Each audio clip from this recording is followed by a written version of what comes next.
Those were the exact words echoing across the school courtyard the moment Zuri pressed play on the video. Students crowded around her like bees around ripe mango juice. Some gasped, some covered their mouths, and others whispered, "No, it can't be him." The harmattan wind blew gently, carrying red dust and rumors through the air. On the phone screen, in bright colors and loud laughter, stood Kaito, the boy every girl in Umoja High adored, the boy with the easy smile and the soft voice. But in the video, he was saying something that would break hearts like dropped calabashes. Zuri held her breath. Kaito, unaware someone had recorded him, spoke with careless confidence, "Love in December. Oh, please. It's just a game. These girls think I'm serious. They don't know me at all." Students gasped louder. And then, just before the video revealed something even worse, Zuri's phone froze. Black screen. Everyone panicked. "Zuri, play it again. What did he say next? Is there more?" But Zuri only stared at the black screen, her hands shaking. She knew exactly what came next, but she also knew that once she showed the rest, everything in Umoja High, and maybe even the whole community, would change. Before she could speak, a calm but firm voice cut through the noise. "Zuri, why did you show them that?" She turned. Kaito was standing right behind her. His eyes were calm, unreadable, and somehow too steady. And that was where everything began to twist in a way no one expected.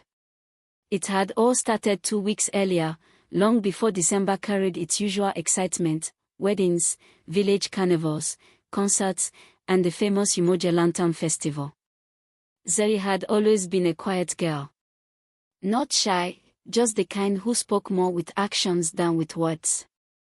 She lived with her grandma, Mama Lindau, a wise woman who sold roasted maize by the roadside. Their small home always smelled like wood smoke and fresh bread, especially at dawn. "Kijana wangu," Mama Lindau would say, calling out my child in Swahili, "your heart is soft like Niam.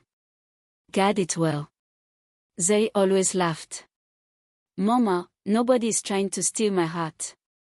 But Mama Linda would simply smile, that knowing elder smile, the kind that made Zuri wonder what she wasn't seeing.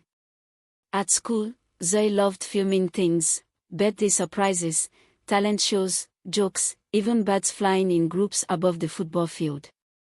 That was why she had been chosen as one of the December media volunteers, the team in charge of recording moments for the school's end-of-year events. That was how she began noticing Kaito. He wasn't new, but it felt like she was seeing him clearly for the first time. It happened the day he bent down to help a junior student pick up scattered books. The boy had been crying after a football accident, but Kaito knelt by him, speaking softly until the boy smiled. Zuri had captured the moment without even meaning to. When she posted it on the school's social page, it spread faster than harmattan dust. Suddenly, Kaito wasn't just another boy, he was the kind guy. Teachers praised him. Parents mentioned him at dinner tables. Girls spoke his name like he was a character from a fairy tale. Zuri tried not to think too much about him, but her heart did its own thinking. Soon, Kaito started visiting her editing corner. He watched her cut videos, asked questions, told small jokes, and sometimes brought her Fanta. Everyone noticed. Zuri and Kaito. Zuri and Kaito, her friends teased. She laughed and pushed them away, but deep inside, a warm feeling was growing, slow, gentle, hopeful. Still, something about Kaito didn't sit right. He was too perfect. Too smooth. His kindness felt almost practiced. And sometimes she caught him with a blank expression, no smile, no warmth, like he only smiled when people were looking. Zuri ignored it. She told herself she was overthinking. Then everything changed. One afternoon, she walked behind the school cafeteria, filming birds near the trees. She didn't plan to record anything else. But then she heard voices, loud ones, and recognized Kaito's laugh. She froze. He was speaking to a group of boys, saying things she never imagined he could say. He talked about how he liked December because everyone wanted sweet love stories, and how being popular made everything easy. These girls think I'm serious. It's December. Everyone wants love in December. Me? I just want fun. The boys laughed and clapped. Zuri felt her chest tighten. Her thumb, already resting on the screen because she'd been filming, had recorded everything. She stepped back slowly, her heart beating too fast. For 2 days, she kept the video hidden. She didn't tell anyone. She didn't even watch it twice. Mama Linda noticed her silence. "My child," her grandmother said gently, "the truth is like fire. It can warm you or burn you, but it should not be hidden too long." Those words stayed with Zuri. So when her classmates planned the December love game, a silly activity where people confess crushes, she made a choice. She would show them the video, not to embarrass Kaito, but to protect those who trusted too easily. That was how she ended up in the courtyard, phone raised high, surrounded by students, playing a video that changed everything. And now, with Kaito staring at her in that steady, unreadable way, the air felt thick. No fear, just pressure. Like something big was about to happen. "Zuri." This time it was a softer voice. She looked past Kaito and froze. Mama Linda was standing at the school gate, her wrapper fluttering in the wind, her eyes sharp with worry. She walked closer, slowly, as the students made space. "Zuri," she said, "what have you done?" Everyone held their breath. Zuri opened her mouth, but before she could say anything, the phone in her hand suddenly lit up. The frozen video started playing again, on its own. And the part that came next made the entire courtyard fall into shocked silence. The courtyard fell silent. Even the harmattan breeze seemed to pause, as if it too wanted to hear what came next. On Zuri's screen, the video unfroze. The sound returned, sharp, clear, and painful. Kaito's voice filled the air. "December love is easy," he said, laughing with the boys. "You just choose someone who looks like they want attention. Make them feel special, give them small gifts, take nice pictures, then by January, he snapped his fingers, everyone forgets. New year, new story." Another boy teased, "But what about Zuri? People say she likes you." Zuri's eyes widened. Students leaned in. Kaito's smile on the screen changed, not cruel, but careless. A smile of someone who thought no one would ever see the truth behind it. "Zuri," he said. "She's sweet, but she's also simple. She believes what she sees. Easy to impress. Honestly, she'll probably fall first." The laughter from the boys in the video echoed like a broken drum in the courtyard. Zuri felt heat rush to her face, not anger, not sadness, but a deep, sharp embarrassment she had never felt before. Her fingers trembled. She lowered the phone as the last seconds of the video faded. No one knew what to say. Then someone whispered, "Oh, Kaito. So this is who you really are." More voices followed. "But we thought." He fooled everyone. "Zuri, are you okay?" Kaito stepped forward slowly. His face had lost its usual calm smile. But he didn't look angry. He didn't look scared. He looked disappointed. Not in the students. Not in the situation. But in Zuri. "Zuri," he said quietly, "you didn't have to do this." She blinked, confused. You really said all those things." "I know," he replied. "But you didn't have to show everyone." Zuri swallowed hard. They deserved to know. For the first time since she'd known him, Kaito frowned. Not deeply, just enough to show a crack in the perfect mask he always wore. "And what about me?" he asked. "Did you think about how this would affect me?" Zuri looked into his eyes. There was no softness there, only a quiet frustration. a kind she couldn't understand yet. I wasn't trying to hurt you, she whispered. He shook his head slightly. Yet you did. Before Zuri could answer, students started murmuring again, louder this time. Some walked away. Others stared at Kaito like he was a stranger. A few girls, who had once giggled whenever he walked past, now stood with arms crossed, whispering angrily. The attention was too much. Mama Linda stepped forward and gently touched Zoe's shoulder. My child, she said softly, let's go home. Zoe wanted to leave, her body felt like it was melting from the inside, but something inside her refused to walk away just yet. Not until she asked the question burning in her chest. Kaito, she said, trying to keep her voice steady, why did you say those things? He opened his mouth. But before he could answer, a group of teachers rushed into the courtyard, clearly alerted by the commotion. Students pointed towards Zei and Kaito, everyone talking at once. The teachers took their phones. They asked for explanations. They pulled Kaito aside. They pulled Zei aside. It was chaos. And through all of it, Kaito never answered her question. Not one word. That evening, the sun set behind Umoja town, turning the sky orange like ripe pawpaw. Zuri walked home beside Mama Lindai, their footsteps slow and quiet. Mama Lindai didn't speak until they reached the compound. Inside their small home, she made warm tea flavored with ginger and lemongrass. She handed a cup to Zuri and sat across from her. Tell me everything, she said. So Zuri did. She told her how she recorded the video by mistake. How she didn't want to hurt anyone. How she felt confused and heavy inside. How Kaito looked at her like she had betrayed him, even though he was the one who had said those things. Mama Lindai listened without interrupting. When Zuri finished, her voice cracked. Mama, did I do something wrong? Her grandmother reached out and wiped a tear from her cheek. You did something brave, she said. But bravery does not always feel good. Zuri looked down at her tea.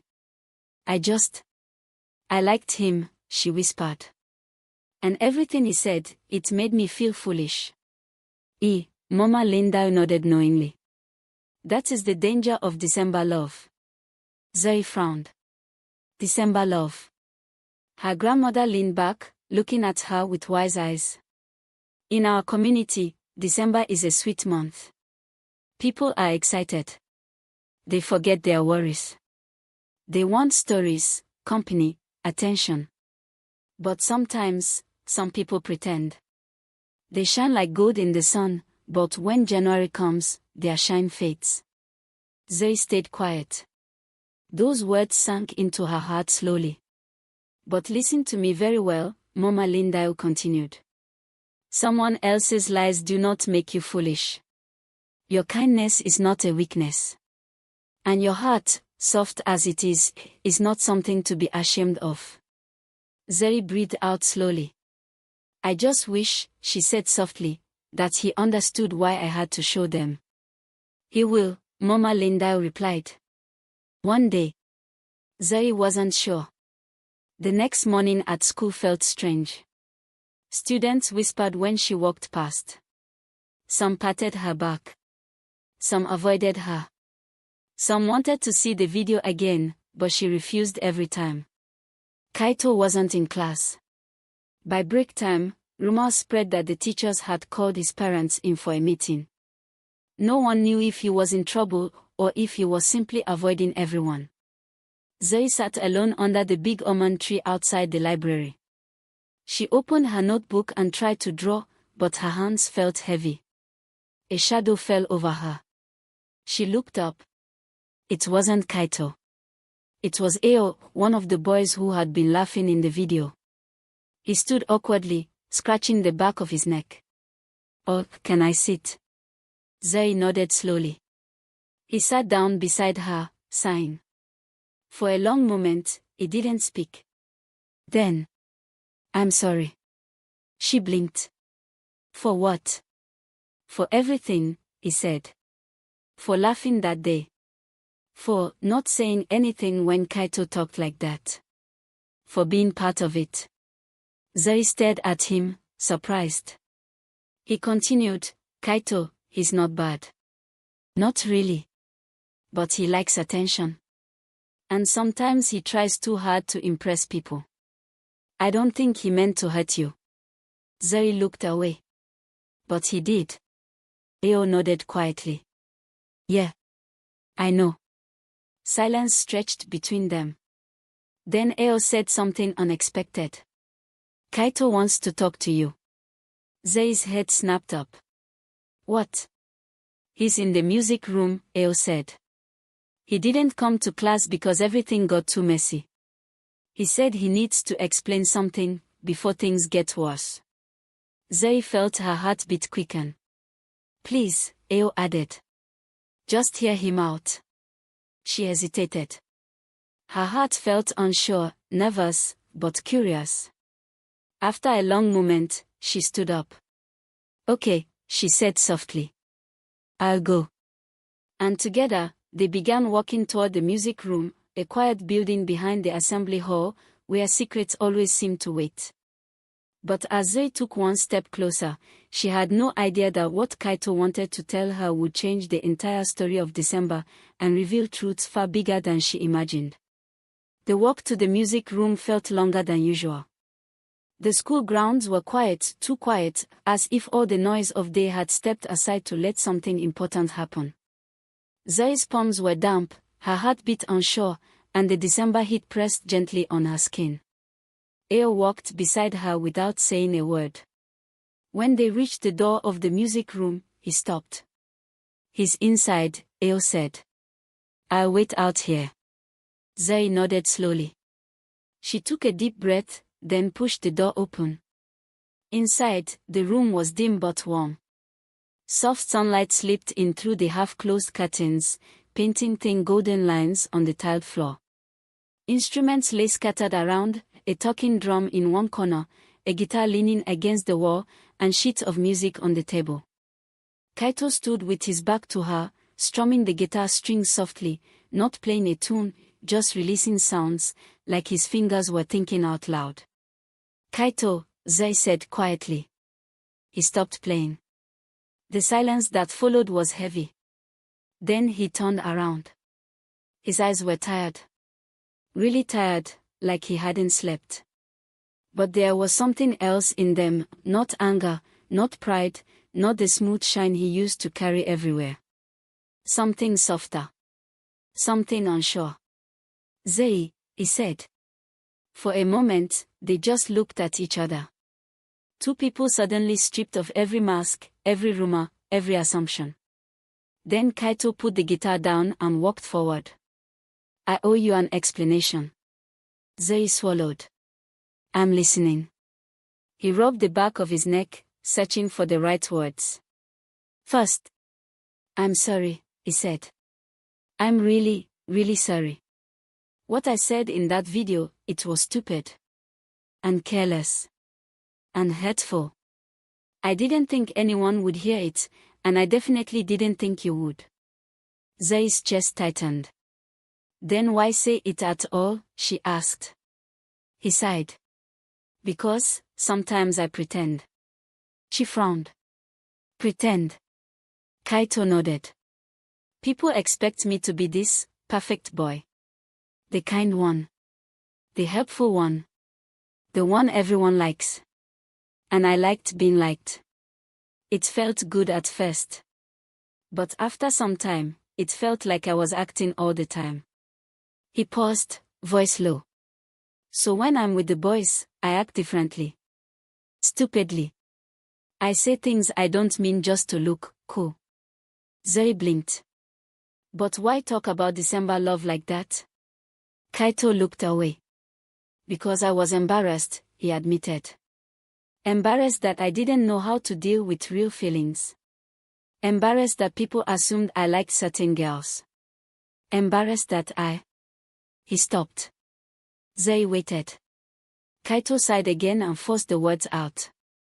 That I liked you. Zuri's breath caught. He continued, his voice barely above a whisper. I didn't want the boys to tease me. I didn't want them to think I was soft or too serious. So instead of just admitting I liked you, I talked nonsense. And then it turned into this whole image, like I didn't care about anyone's feelings. Zuri stared at him. Her heart felt confused and heavy and warm and hot all at once. Why didn't you just tell me? She asked. Kaito laughed sadly. I wanted to. So many times. But once everyone started shipping us, teasing us, waiting for us to become something, it felt too big. Too loud. Too much. Zuri looked at the floor. I didn't mean to embarrass you, she said. I thought the truth should be out. Maybe it should've, he said gently. Maybe I needed that wake-up call. He took a small step closer. And maybe you were the only person who was ever going to tell me the truth. Zuri finally met his eyes. They held each other's gaze, quiet, honest, softer than they had ever been. But before the moment could settle, the music room door opened sharply. A teacher stepped inside, Mr. Bonda, tall and serious, holding a blue file in his hands. Oh, he said, noticing them. Good. Both of you are here. Their small fragile moments broke like thin glass. Mr. Bonda cleared his throat. Kaito, your parents have come to the school. They want to speak with you. Kaito stiffened. Am I in trouble? That depends, Mr. Bonda replied. They are concerned. The school is concerned. And we must discuss what comes next. What comes next? Zuri repeated, confused. Mr. Bonda turned to her. Zuri, you may need to be part of this conversation as well. Zuri's heart dropped. Why me? Mr. Bonda sighed. Because this matter no longer concerns only the two of you. The video spread farther than you think. Zuri blinked. Farther? How far? He didn't answer, not directly. Instead, he said, come with me. Both of you.